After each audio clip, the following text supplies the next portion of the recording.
એને આ patent not કરેલી છે ને આ કંપનીઓને વેચાતી આપીને કંપનીએ એ મુજબના પેરામીટર્સને ધ્યાનમાં લઈને બનાવીને માર્કેટમાં આપેલી છે. જે બજારમાં અત્યારે તમે EPN જોશો ને કિસાન શક્તિના નામથી મળે છે, તો આ ICARથી અપ્રૂવ થયેલ છે. તો આવી વસ્તુ વાપરવાનો એટલે આગ્રહ રાખો, વિનંતી કરું છું કે એ આપણા ઓછા ખર્ચે વધારે આપણને ફાયદો થાય, લાંબા સમય સુધી જીવાતને આવતી અટકાવે.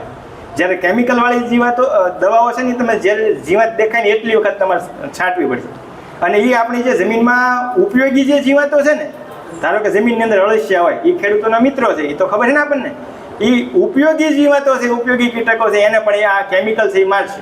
એટલે IPM છે, ઇન્ટિગ્રેટેડ પેસ્ટ મેનેજમેન્ટ, એનો જે આપણો જે કન્સેપ્ટ છે એને એ વિક્ષેપ કરે છે કેમિકલો. એટલે વધારે પડતા રાસાયણિક દવાને ખાતરોનો ઉપયોગ છે ને એ જમીનને દિવસે ને દિવસે એની ફળદ્રુપતા ઘટાડે છે, બંજર કરે છે. અને એના કારણે આપણે માણસોમાં, પ્રાણીઓમાં, પશુઓમાં જે ચામડીના રોગો, હાર્ટના રોગો, માનસિક રોગો આ વધતું જાય એના કારણો પણ આ કેમિકલ જ છે. WHO એવું કીધું કે જો આ પદ્ધતિથી તમે એમને રાસાયણિક દવાને ખાતર વાપરતા રહેશો ને તો આવતા 15 વર્ષમાં ઘરે ઘરે કેન્સરના દર્દી છે. અને આ વાતમાં ક્યાંય અતિશયોક્તિ નથી. તમે જાણો જ છો કે આજથી 15 વર્ષ પહેલાં આડોશ પડોશમાં કોઈ ગામમાં કોઈ વ્યક્તિને કેન્સર થતું ને એવું કહેતો કે કેન્સર થયું છે, મતલબ કે હવે એ માણસ બચશે નહીં. અને હવે તો આપણે ગામમાં જોઈએ તો લગભગ શેરીએ શેરીએ આપણને જોવા મળે, માણસો છુપાવે છે કે કેન્સર છે, પણ એ તો વહેલા મોડું ખબર પડવાની જ છે. અને આવું પાછું જે આપણે બધા એમ કે ભાઈ વ્યસનના કારણે થાય, હા 100% એનાથી થાય છે, પણ વ્યસન કરતાં વધારે આ પણ નડે છે. કારણ કે રાસાયણિક દવાને ખાતરનો ઉપયોગ કોણ વધારે કરે? ખેડૂત. તો ખેડૂત સતત એના સંપર્કમાં આવે, એની સાંદ્રતા, આ ઝેરનું ડબલું તમે આમ તોડ્યું અને ભરીને પંપમાં નાખ્યું તો 2-3 ટીપા આપણને સીધા આવે. હવે તમે ધારો 30 ml જેટલું 1/2 લીટર પાણીમાં નાખતા હોય તોય જીવાત મરી જતી હોય, એ તો પાણીવાળું ખાલી થોડાક અમુક છાંટા એની ઉપર પડે તોય મરી જાય. તો સીધું ઝેર તમારી ચામડીને અડે છે, એ તમને નહીં દાહક અસર કરે. ઘણા બધાને આનામાં અનુભવ હશે કે દવા છાંટ્યા પછી એના શરીરે બળતરા થાય, આંખું બળે, આ પાપણું બળે, ચહેરો પછી ઊંઘ ન આવે, ઊંઘવા થઈ જાય એ પરિસ્થિતિ થાય છે ને, આવું રાતે ઊંઘ ન આવે.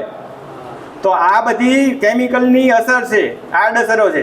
તો તમે દર વર્ષે તમે 10-15 લીટર તમારા ખેતરમાં વાપરી નાખો એક સિઝનના, તો શિયાળો ઉનાળુના 20 લીટર એટલે એક કેવડો મોટો જથ્થો છે. તમે હવે 25-30 વર્ષથી ખેતી કરતા હોય, 25-30 વર્ષથી સીધા ઝેરના સંપર્કમાં હોય તો આ જે કેન્સરો થાય છે આના કારણે થાય છે. વળી પછી આમાં જે આપણે ખાદ્ય વસ્તુઓ તમારા ખેતરમાં તમે કરો છો તો એ છાંટેલું છે, એ પાછું એમાં જ આવવાનું.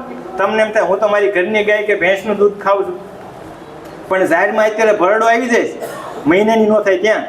એટલે તમે મોંઘા મેલી કેમિકલવાળી દવાઓ તમે છંટકાવ કરો, એ ઝાડ બીજા દિવસે તમે વાટીને પછી તમારી ભેંસને ગાયને નાખો, એ દોઈને સીધું આપણે ખાઈએ દૂધ.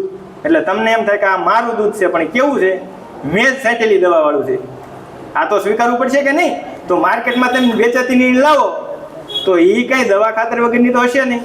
એટલે ખેડૂતોએ પોતાએ સ્વસ્થ રહેવા માટે, આપણે નિરોગી જીવવા માટે પણ પ્રાકૃતિક ખેતી કરવી પડશે.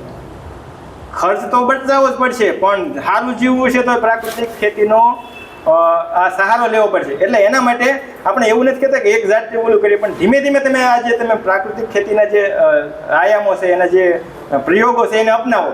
તમને એમાં સફળતા મળે, વિશ્વાસ વધે, પછી ધીમે ધીમે કરતાં તમે અપનાવશો તો તમને ખૂબ જ ફાયદો થશે.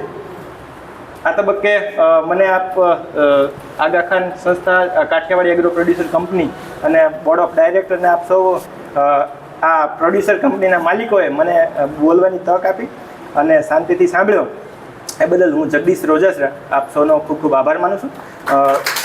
જય ભારત.